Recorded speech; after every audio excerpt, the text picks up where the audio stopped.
पे भी selection committee के मेंबर रज़ाक राव और हारून भाई का काफ़ी ज़्यादा एक्सपीरियंस है, तो ऐसे कोई प्रॉब्लम तो नहीं नज़र आ रही। लेकिन जो चीज़ें मुझे नज़र आ रही है वो सबसे बड़ा जो प्रॉब्लम मैं समझता हूँ वो कम्युनिकेशन गैप की जो है वो मुझे बहुत नज़र आया है।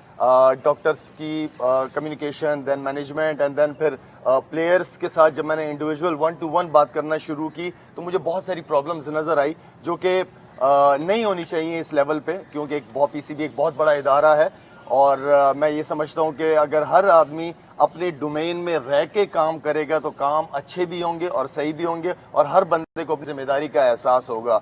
तो मुझे ये जिम्मेदारी मिली है और इस जिम्मेदारी को जो भी मेरे पास ये न्यूजीलैंड की सीरीज़ है मेरी और मेरी सिलेक्शन कमेटी के साथ जो मेरी बात हुई है, मेरी ये चाहत है, ये ख्वाहिश है कि हम जाते जाते पाकिस्तान की एटलीस्ट 2 टीमें लाजमी बनाएं कि हमारी बेंच जितनी स्ट्रांग होगी, हमारा जो लड़का अंदर खेल रहा होगा उसको ये एहसास होगा कि मेरे पीछे एक लड़का बैठा हुआ है। तो बैकअप हम तैयार करते नहीं है और प्लेयर फिर खेल रहा होता है, फॉर्म में होता है या बगैर प्रेशर के खेलता है कि मेरे पीछे तो कोई है नहीं। तो मेरी और सिलेक्शन कमेटी की ये कोशिश है कि हम जाते जाते 2 टीमें पाकिस्तान की लाजमी बना के जाएं। शाहिद भाई, अभी क्यूरेटर्स को आपने क्या हिदायत की है, पिच का मुआयना किया है, ऐसे 2 दिन में क्या चमत्कार हो जाएगा कि वो पिच जो है वो बहुत अच्छी हो जाएगी? देखें, एक जो मेन चीज़ है वो हमारे हाथ में कोशिश है।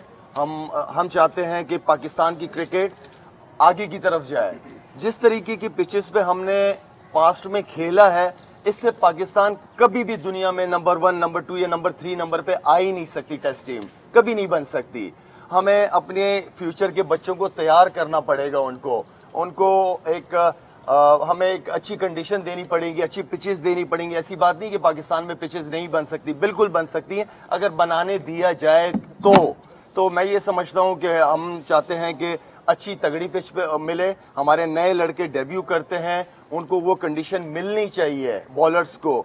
अब अगर देखा जाए तो 40-40, 50-50, इवन के 60-60, 70-70 ओवर कर रहे हैं स्पिनर्स, उनकी उंगलियां खत्म हो जाएंगी। फास्ट बॉलर है वो, इस ऐसी पिचों पे जब जान लगाएंगे उनकी इंजरीज होना शुरू हो जाएंगी। हमने अपने फ्यूचर को देखते हुए हम समझते हैं कि अच्छी पिचेस पे हो ताकि हमारे प्लेयर जब पाकिस्तान से बाहर जाएं खेलने के लिए तो उन्हें प्रॉब्लम ना हो। साउथ अफ्रीका, इंग्लैंड, ऑस्ट्रेलिया जैसी पिचेस पे हमें प्रॉब्लम ना हो। तो हम फ्यूचर को देखते हुए इस चीज़ को मद्देनजर रखते हुए कि हमें एक अच्छी पिच पे खेलना चाहिए, एक बाउंसी अच्छा ट्रैक जिसपे बॉलर्स भी इंजॉय करें और बैट्समैन अपनी बैटिंग को इंजॉय करें। और जो मेन चीज़ ये है, क्योंकि देखें हम भी टीवी पे मैच देखते हैं, जिस तरीके की क्रिकेट, जिस तरह की पिचेस पे क्रिकेट होती है, ना आपका क्राउड आता है, ना हम इवन के एंजॉय कर रहे होते हैं क्रिकेट देखना। तो मेरे ख्याल में एक्साइटमेंट होनी चाहिए। ये बताइएगा कि आप कल जो है वो फखर जमान और हारिस सोहेल का फिटनेस टेस्ट भी खुद ले लिया, सिलेक्शन भी खुद कर ली, तो तासुर यह है कि 1 मैन शो चला रहे हैं आप, तो इसके हवाले से क्या कहेंगे? देखिए, मेरा हमेशा से बिलीव है अगर मैंने खुद स्ट्रांग होना है तो मैं अपनी पावर को हमेशा अपने सिलेक्शन कमेटी के जितने भी मेंबरान हैं मैं उन तक लेके जाता हूं। मैं अकेला कभी भी शोर चलाने की कोशिश नहीं करता। पावर शेयरिंग से आप खुद पावरफुल होते हो और ये टीम गेम होता है, ये ट्रस्ट है मेरा। मुझे अपनी सिलेक्शन कमेटी पे एक ट्रस्ट है कि हमें ट्रस्ट डेवलप करना पड़ेगा। इसी ट्रस्ट को हम अपने कप्तान तक लेके जाना चाह रहे हैं, पाकिस्तान टीम की मैनेजमेंट तक लेके जाना चाह रहे हैं कि वो हमें उन पे ट्रस्ट है, उन्हें हम पे ट्रस्ट होना चाहिए। और हर बंदा अपने डोमेन में रह के जब काम करेगा तो इंशाल्लाह चीज़ें खुद ब खुद ईजी हो जाएंगी। जो आप लोगों ने सिलेक्शन के फखर का और उसका कहा, जो मैंने आप लोगों को शुरू में बात की है कि कम्युनिकेशन गैप की वजह से मैं खुद 1-to-1 या सिलेक्शन कमेटी ने हमें कहा हमें कि 1-to-1 प्लेयर्स के साथ रब्ता होना चाहिए। तो इसलिए हारिस सोहेल और फखर जमान के साथ हमने डायरेक्ट कांटेक्ट किया कि हमें ये बातें पता चल रही हैं आपके मुतालिक, अगर आप फिट हैं तो हम खुद आ रहे हैं आपका टेस्ट लेने। तो हमने टेस्ट लिया उनका, अल्हम्दुलिल्लाह वो डिजर्व करते हैं, उन्होंने पास में बड़ी अच्छी परफॉर्मेंस। हारिस सोहेल की अगर मैं बात करूं तो आउटस्टैंडिंग परफॉर्मेंसेज रही हैं उसकी। 46-45 की उसकी ओडीआईस की एवरेज है, 54 डोमेस्टिक क्रिकेट, यूटिलिटी क्रिकेटर है, स्पिन करता है साथ में बॉलिंग। तो ऐसे प्लेयर को हमें बिल्कुल इग्नोर नहीं करना चाहिए। अगर शर्जील खान भी वापस आए तो उसकी अच्छी परफॉर्मेंसेज की वजह से होता ही है कि हम एक प्लेयर को डेवलप कर देते हैं एंड देन फिर भूल जाते हैं उसको, फिर नए की बात करते हैं कि नया टैलेंट। हमने अगर किसी प्लेयर पे इतना इन्वेस्ट किया है तो वो प्लेयर को ठीक है वो जाए डोमेस्टिक क्रिकेट में, अपनी अच्छी परफॉर्मेंसेस करें, अपने फिटनेस लेवल का ख्याल रखें और वो बिल्कुल वापस आएंगे। आपने अभी बात की कि फखर और हारिस को आपने खुद चेक किया क्योंकि आप कुछ इत्तलात मिली थी, क्या ये टीम मैनेजमेंट की तरफ से हमको आपको कुछ और बताया जा रहा था, हकायक कुछ और थे इन दोनों की फिटनेस के हवाले से, थोड़ा सा बता दें। फैजान, मैं सिर्फ ये बात करूंगा कि कम्युनिकेशन गैप बहुत ज़्यादा है, बहुत ज़्यादा है। और अल्हम्दुलिल्लाह क्योंकि हारून भाई की एक्सपीरियंस की वजह से काफ़ी अरसे से हैं, तो हमें काम चीज़ें मैनेज करना ईजी हो रही हैं।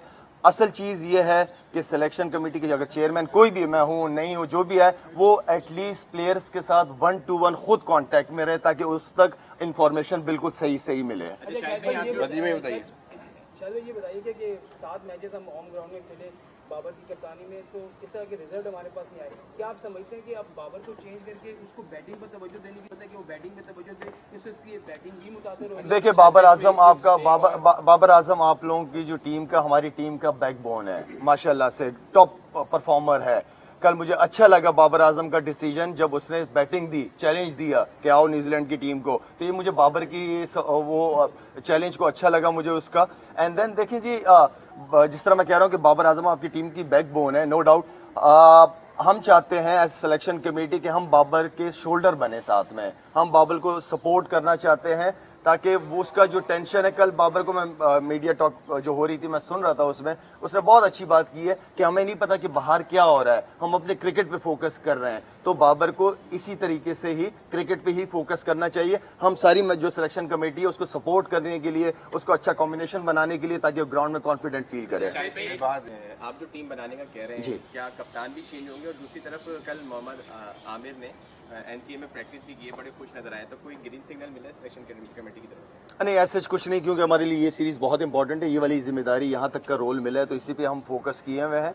और जहाँ तक देखें, मैं जिस कुर्सी पे बैठा हूँ, मैं ये समझता हूँ अगर मैं यहाँ पे इंसाफ नहीं कर पाया तो मैं ज़्यादती करूँगा। ये जगह इंसाफ की है, हमें मेरिट के ऊपर लड़कों को चांस देना चाहिए, और ख़ास तौर पे इंसाफ मैं ये समझता हूँ कि ग्रास रूट लेवल पे बहुत इंपॉर्टेंट है। बहुत ऐसे टैलेंटेड बच्चे हैं जो ज़ाया हो जाते हैं, जिनकी परफॉर्मेंसेस कम होती हैं वो टीम में होते हैं, जिनकी अच्छी परफॉर्मेंसेस होती हैं वो साइड पे हो जाते हैं। तो मैं अपने होते हुए ये चीज़ तो बिल्कुल भी नहीं होने दूंगा इंशाल्लाह। और बाकी है कि कल हम और हेड कोच एंड देन कप्तान कल आएंगे, ग्राउंड आएंगे, पिच देखेंगे, सारी चीज़, एंड देन फिर उसके बाद हम टीम डिस्कस करेंगे। ये ले लें कि आप सब यही कह रहे थे कि एक फॉर्मेट से बाबर को प्रेशर कम करने के लिए हटा दे, तो जब तक आप लोग हैं क्या ये फैसला होगा, या अभी आपने ऐसा कोई फैसला नहीं करना? नहीं, मैं समझा नहीं आपका सवाल। आप और हम सब ये बात कर रहे थे कि एक फॉर्मेट से बाबर को प्रेशर कम करने के लिए कैप्टनसी से हटा दें, तो जब तक ये पूरी सिलेक्शन कमेटी, क्या आप लोग ऐसा कोई फैसला करेंगे? देखिए, कप्तान हटाना नहीं हटाना ये मेरे सिलेक्शन कमेटी के हाथ में नहीं है, चेयरमैन के डिसीजंस होते हैं और चेयरमैन ये डिसीजन लेंगे, लेकिन मेरा नहीं ख्याल कि ऐसा कोई प्लान नजर आ रहा है। अच्छा शाहिद भाई, अगर आपको परमानेंट ऑफर हो सिलेक्शन कमेटी के लिए तो आप कबूल करेंगे? उसका पूरी है। देखिए, मुझे ये थोड़ी देर की जिम्मेदारी मिली, इसको मैं करना चाह रहा हूँ। मेरा अपना क्योंकि फाउंडेशन चला रहा हूँ, बहुत ज़्यादा टाइम वहाँ पे चाहिए होता है, इसको कंटिन्यू करना मेरे लिए थोड़ा सा मुश्किल हो जाएगा। ये एक वक्ती जॉब है, इसको हम पूरी टीम ने एक नियति और ईमानदारी के साथ करना चाह रहे हैं।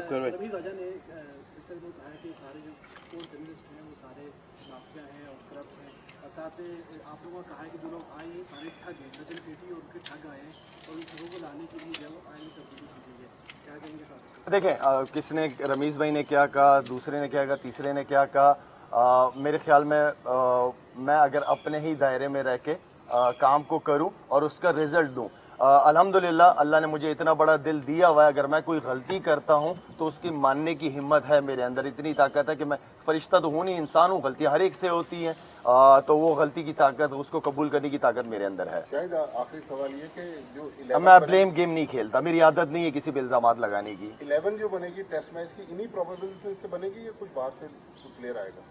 नहीं, इंशाल्लाह मस्जिद इसी में से प्लान है, इसको कल डिस्कस करेंगे ज़रा अच्छी तरीके से कुछ, इसलिए कि मैं चाहता हूं कि कप्तान और हेड कोच की तरफ से भी हम सुने कि वो क्या चाहते हैं। पिच थोड़ा सा चेंज करने की कोशिश की हमने, थोड़ी एक्साइटमेंट होनी चाहिए, थोड़ा बॉलर्स भी, बैट्समैनों के साथ साथ बॉलर्स को भी थोड़ा सा, मेरा मतलब है कि बॉलिंग इंजॉय कर सकें वो लोग। लास्ट भाई करना है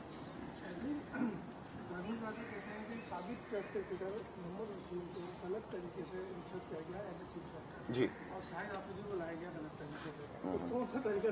अच्छा, मुझे नहीं पता कि रमीज़ भाई ने ये कहा है कि शायद को गलत तरीके से, यार ये मैं कहना है, ब्लेम गेम मैं नहीं लगाना चाहता, हर एक बंदे की अपनी ही राय है। हमारे यहाँ मसला ये है कि जब कोई नया आता है तो वो पिछले पे इल्ज़ामात लगाना शुरू कर देता है, तो मैं पिछलों पे कोई इल्जामात, उन्होंने भी अपना रोल अदा किया, रमीज भाई ने भी अच्छे काम किए हैं, मोहम्मद वसीम ने भी कुछ सिलेक्शन है बहुत अच्छी की है जिससे लड़कों को फायदा हुआ। मैं किसी पे इल्जाम नहीं लगाना चाहता, मैं अपने डोमेन में रह के काम करना चाहता हूँ। Thank you. आपने कहा कि आपके होते हुए किसी भी परफॉर्मर के साथ ज्यादती नहीं होगी और इंशाल्लाह ऐसा ही होगा, बट हुरैरा है, बिल्कुल है, जो बिल्कुल रन्स है, कर रहे हैं, बिल्कुल है। क्या आपको लगता है कि आप उनको भी कहीं मौका दे पाएंगे? प्रॉब्लम न्यूजीलैंड में खत्म हो जाएगा, बट आप चाहेंगे कि उनको भी मौका मिले जिस तरह उनका परफॉर्मेंस? अगर मैं 30 लड़के अनाउंस करता तो उसमें हुरैरा का नाम होता, या 25 लड़के ना अनाउंस करता उसमें हुरैरा का नाम होता। उसकी परफॉर्मेंसेस हमने देखी, प्लेयर है हुरैरा, और इस तरह के प्लेयर्स हमें चाहिए। देखें, असल चीज़ ये है कि आपकी 8 महीने से आपकी नेशनल क्रिकेट एकेडमी खाली पड़ी हुई है, वहाँ पे कोई कोचेज ही नहीं है 8 महीने से। हमने जो स्टेप लिया, मैंने आती स्टेप जो लिया वो ये था कि जो बच्चे जिन्होंने टॉप परफॉर्मेंसेज अंडर 19 की दी है वो आके प्लेयर्स के साथ ड्रेसिंग रूम शेयर करे, उससे फायदा होगा, उन बच्चों की ग्रूमिंग अच्छी होगी। अब वो 3 बच्चे वापस जाएंगे, दूसरे 3 बच्चे जिन्होंने फर्स्ट क्लास क्रिकेट के अंदर अच्छी परफॉर्मेंसेज दी हैं, इसलिए कि अकेडमियां बंद है आपकी, वो बच्चे किधर, उनकी ग्रूमिंग कहाँ होगी? तो ये जो रोल मॉडल्स के साथ ड्रेसिंग रूम वो शेयर करेंगे, उन्हें बहुत कुछ सीखने का मौका मिलेगा। हम इंशाल्लाह जो under 19 and then first class जो क्रिकेटर जिन्होंने अच्छी परफॉर्मेंस, सिर्फ साल की नहीं 2-3 साल से जो कंटिन्यू परफॉर्मेंसेस दे रहे हैं, उनका अलग से क्रिकेट एकेडमी के अंदर कैंप लगेगा, उनका ख्याल रखा जाएगा, उनकी ग्रूमिंग होगी वहाँ पे, जो कि सबसे इंपॉर्टेंट है। क्रिकेट एकेडमियाँ बनती इसलिए कि वो बिजी रहे, वहाँ बच्चों का ख्याल रखा जाए, कोचेज हों, अच्छे सीनियर कोचेज हों, ताकि उनकी अच्छी कोचिंग हो सके। शायद भाई कोई सरप्राइज मजीद देख सकते हैं ओडीआई स्क्वाड में, जैसे हमने पिछले दिनों देखे, बस कुछ इंफ्यूजन्स प्रोबेबल? बिल्कुल हो सकती है, क्यों नहीं हो सकती। जो लड़का अच्छा परफॉर्म कर रहा है इंशाल्लाह उनको उन सारे प्लेयरों को इंशाल्लाह हमारी कोशिश है कि चार्ज हाई परफॉर्मेंस सेंटर की बात की, तो हाई परफॉर्मेंस सेंटर के जो डायरेक्टर नदीम खान, मतलब वो क्या कर रहे थे? आपने कुछ एहसास होगा, कुछ सवाल? नहीं, इसका तो कोई ताल्लुक नहीं है। जालिम आदमी हो तो यार। Thank you so much.